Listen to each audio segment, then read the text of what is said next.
Hello everyone. आज के हमारे सेशन में आप लोगों का स्वागत है। आज हमारे पास ओप्पो का A17 आया था जो कि डेड कंडीशन में था। उन्हें डायग्नोस किया, उसको माइक्रोन चिप लगी हुई थी और फ्लैश करके देखा तो फ्लैशिंग नहीं ले रहा था। इसमें EMC का प्रॉब्लम आया है। माइक्रोन की चिप थी, इसलिए माइक्रोन की चिप निकालते समय ही हेल्थ रिपेयर नहीं होती है वैसे भी, और थोड़ी सी भी हीट लगती है तो माइक्रोन की चिप डेड हो जाती है। आप जितने भी टेम्परेचर में निकालने जाओ, माइक्रोन की चिप सक्सेस नहीं होती। बहुत ही कम चांसेस होता है कि माइक्रोन की चिप सक्सेस जाती है कॉन्फ़िगरेशन करने के बाद। तो हमने माइक्रोन की चिप निकाली और F64 बॉक्स में चेक की। उसको निकालने के बाद तो IC was not found, IC was not detected का एरर आया। देख सकते हो अभी हम IC निकाल रहे हैं। पूरी प्रोसेस देखो आप।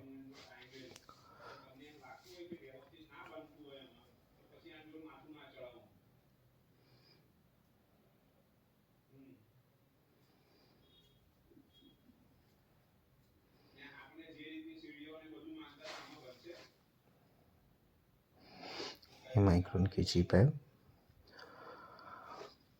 इसके पैड क्लीन करेंगे। EMC हमने रिवॉल्व करके चेक की थी पहले, इसलिए ज़्यादा समय नहीं लेगा ये क्लीन होने में, क्योंकि पहली बारी में हमने जब उसको उतारा था तब हमने इसके पैड और जो पेस्ट लगा हुआ था, ब्लैक पेस्ट, वो सब क्लीन कर दिया था। और रिवॉल्व करके हमने चेक किया था, शायद F64 में डिटेक्ट नहीं हुए और डायरेक्ट लगाने पे ऑन हो जाता है। कभी कभी 10 से 15% चांसेस ऐसा रहता है। मैंने कितने केसेस ऐसे देखे कि F64 बॉक्स में कनेक्ट नहीं होती और रिवॉल्व करने के बाद हो जाती है फ़ोन ऑन। तो ये हम क्लीन करके उसको बॉक्स में लगाएंगे, क्योंकि क्लीन करना ज़रूरी रहता है, क्योंकि उस पर सब पेस्ट लगा रहता है। तो उससे क्या, बॉक्स का जो सॉकेट आता है वो ख़राब नहीं होता है।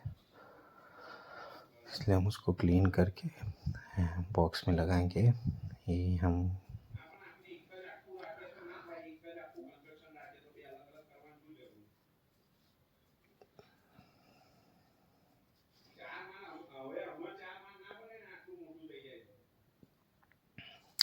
ये X64 बॉक्स है। A17 में EMC मतलब EMC होती है, UFS नहीं होता है। और इसमें 153 BGA लगा रहता है। देख सकते हो आप, ये डिटेक्ट नहीं हो रही है। तो हमने पहले से ही कंफर्टेबल IC लेके रखी है, उसमें डंप फाइल राइट कर दी है हमने पहले से ही। आप देख सकते हो, दिखाएंगे आपको।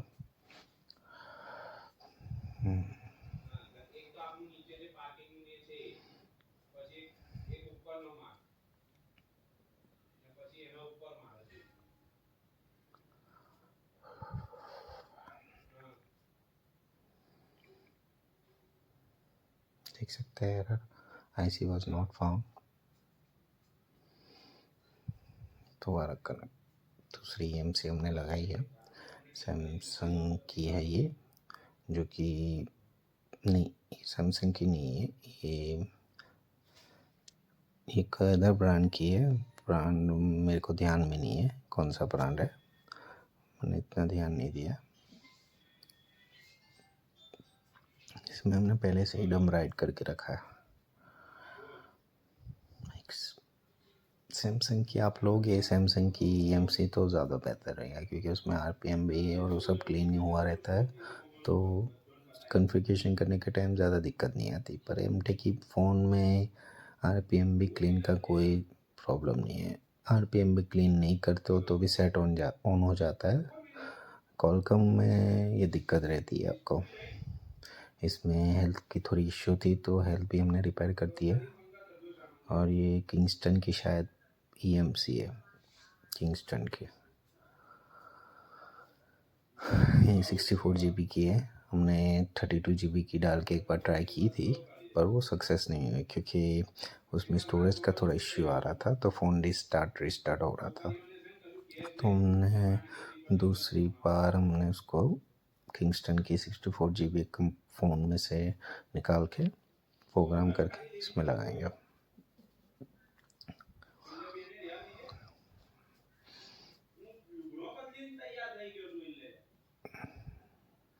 हम इसको फिर से रिवॉल्व करेंगे।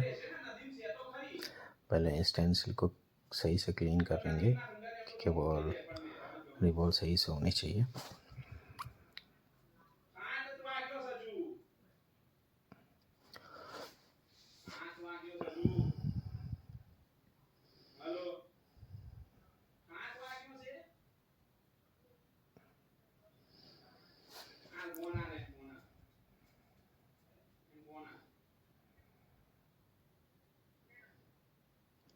एक आईसी रिवॉल्व करने में अगर ज़्यादा से ज़्यादा अच्छा टेक्नीशियन होगा तो एक आईसी रिवॉल्व करने में उसको 10 से 15 सेकंड लगेंगे, उससे ज़्यादा नहीं लगेंगे।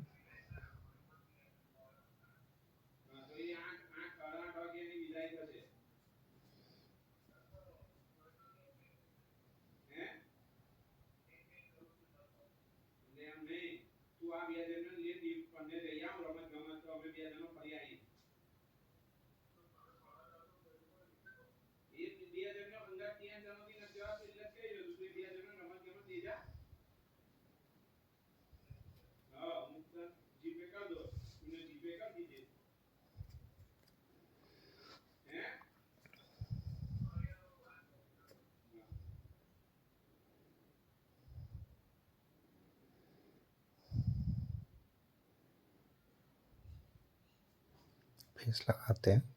फेस ज़्यादा नहीं लगाना रहता क्योंकि आईसी हिलने डुलने का चांसेस रहता है, इसलिए थोड़ा सा ही लगाओ जितना ज़रूरत है।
ये हमारा आईसी लग के रेडी हो चुका है। अब डम फाइल से तो फ़ोन चालू नहीं होगा, ये हम इसको फ्लैश करके देखेंगे। पहले हम इसको क्लीन कर लेंगे, जो अभी गन की उसके ऊपर लगी है वो सब क्लीन करने के बाद उसको हम फ़ोन में फिक्स करके देखेंगे।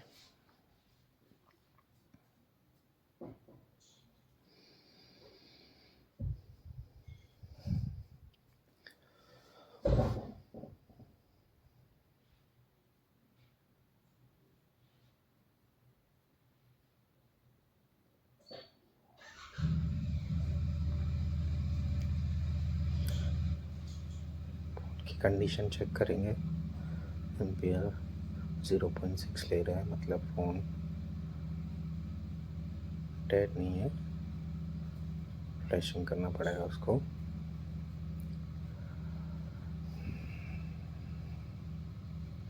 इसलिए हम इसके लिए स्पेशल फाइल का यूज़ करेंगे क्योंकि ये ओप्पो A17 ऑनलाइन फ्लैशिंग का होता है और ऑनलाइन फ्लैशिंग के चार्जेस तो आपको पता ही रहते हैं, इसलिए हम इसको ऑफ़लाइन फ्लैश करेंगे।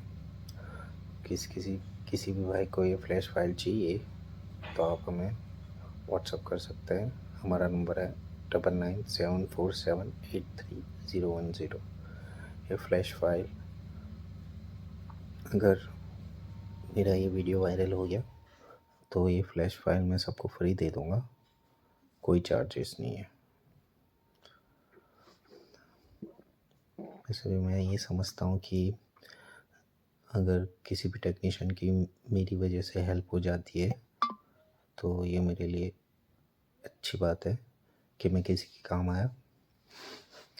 तो अगर किसी भी भाई को फ्लैश फाइल चाहिए तो आप बिंदास मुझे मैसेज कर सकते हो। ये फ्लैश फाइल का कोई चार्जेस नहीं है, पर और ज़्यादा से ज़्यादा ये मेरी वीडियो शेयर करें तो आपके लिए मैं ऐसी वीडियो बनाता रहूँ। मेरी वीडियो थोड़ी इन्फॉर्मेशन वाली होगी, क्योंकि मैं सब कुछ आपके सामने ही करूँगा।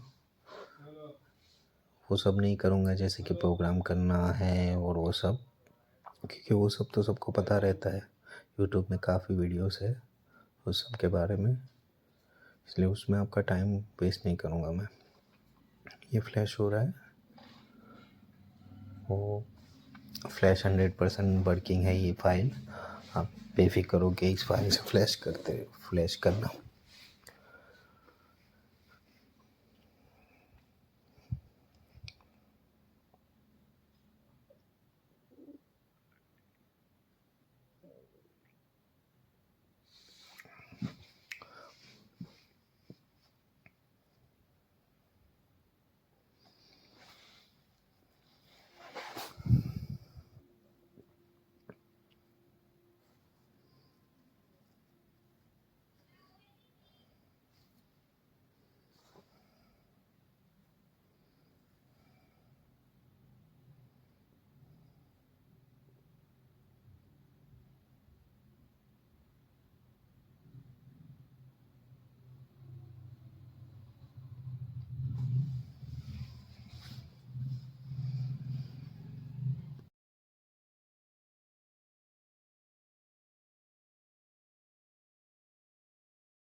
फ्लैशिंग में ज़्यादा टाइम ले रहा है क्योंकि आपके सामने कर रहा हूँ, कोई फास्ट फॉरवर्ड नहीं है।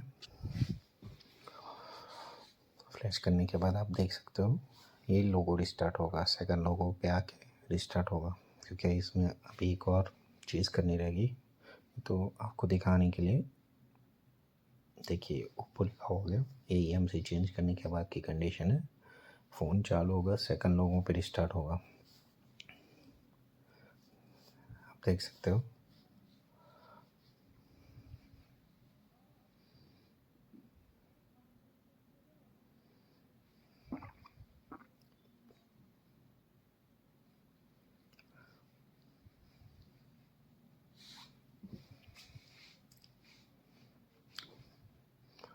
सेकंड एक बार हम रीसेट करके देखते हैं।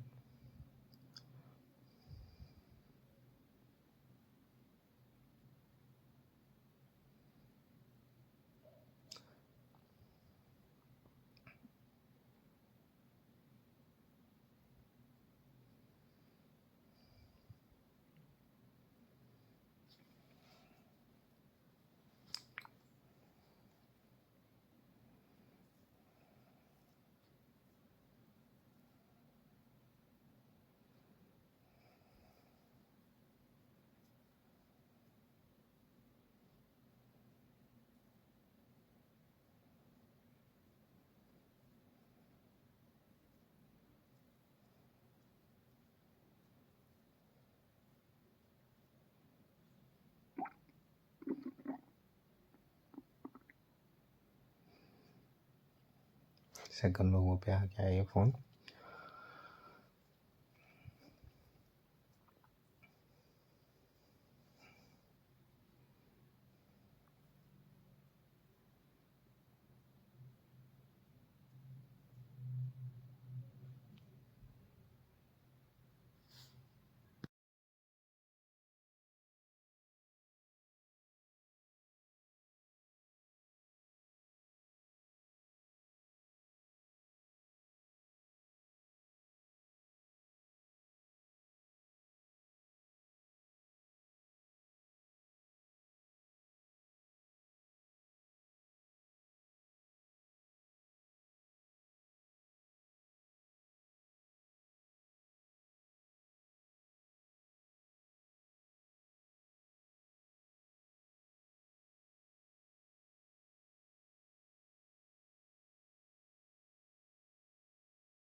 तो जैसा कि आप देख रहे हो रिस्टार्ट हो रहा है।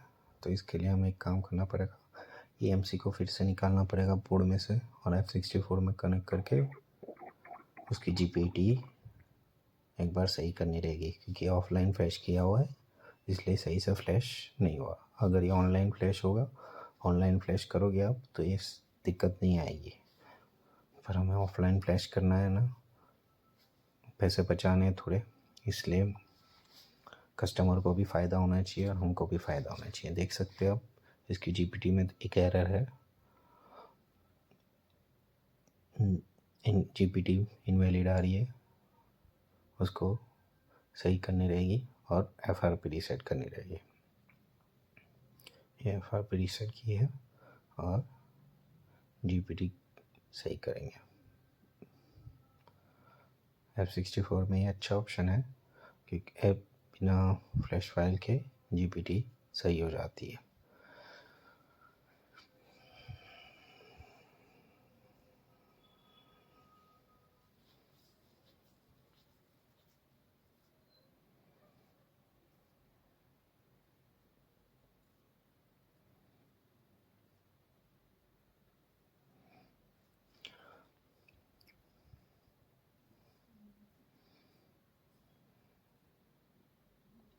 हम इसी को हम बोर्ड में फिक्स करेंगे। दोबारा इसे रिवॉल्व करने की ज़रूरत नहीं है क्योंकि हम सीधा बिठा सकते हैं अगर हाथ की स्किल अच्छी है तो। अगर हाथ की स्किल आप नहीं हो तो आप फिर से रिवॉल्व करके ही लगाए क्योंकि शॉर्टिंग होने के चांसेस रहते हैं।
इसे हमने बिठा दिया, बोर्ड में फिक्स करके देखेंगे क्या कंडीशन है।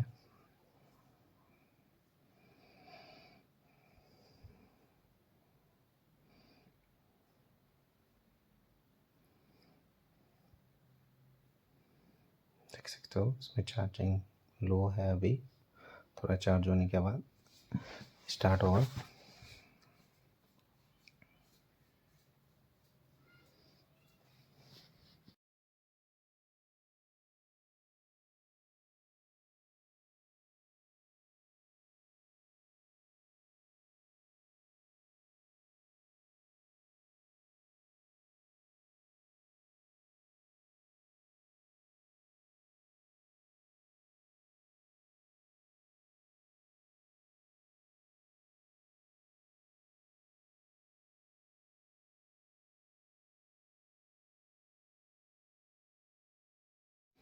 देख सकते हो फ़ोन चालू हो चुका है और ये भी फर्स्ट लुकअप है।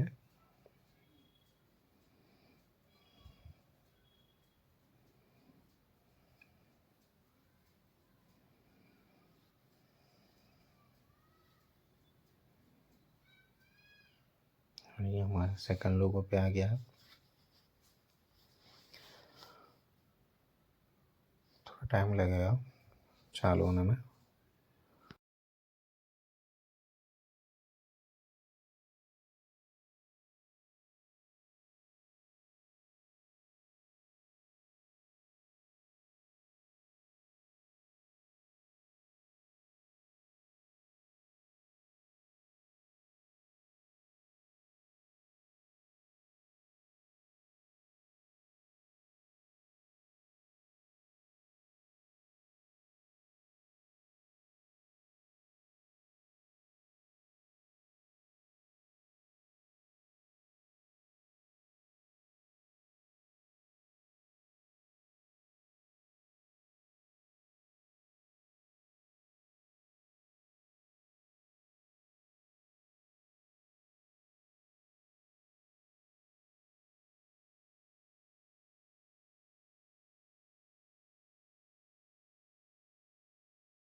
फ्लैशिंग के बाद 1 से 2 मिनट लगता है फ़ोन चालू होने में, ये सब तो आपको पता ही रहता होगा।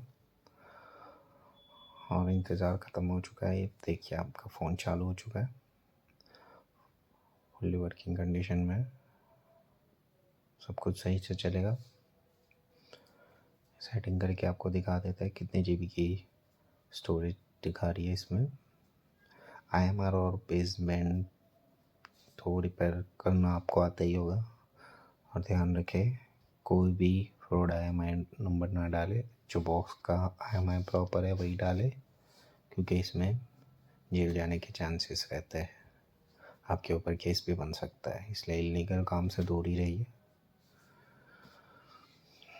जो कस्टमर का बॉक्स है वो बॉक्स लेके IMI ही डाले, वही IMI डाले। देख सकते हैं इसका सेटिंग कंप्लीट हो चुका है और फ़ोन चालू हो चुका है।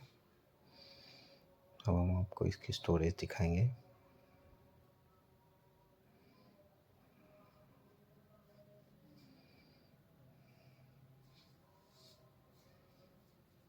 देख सकते हो 64 GB।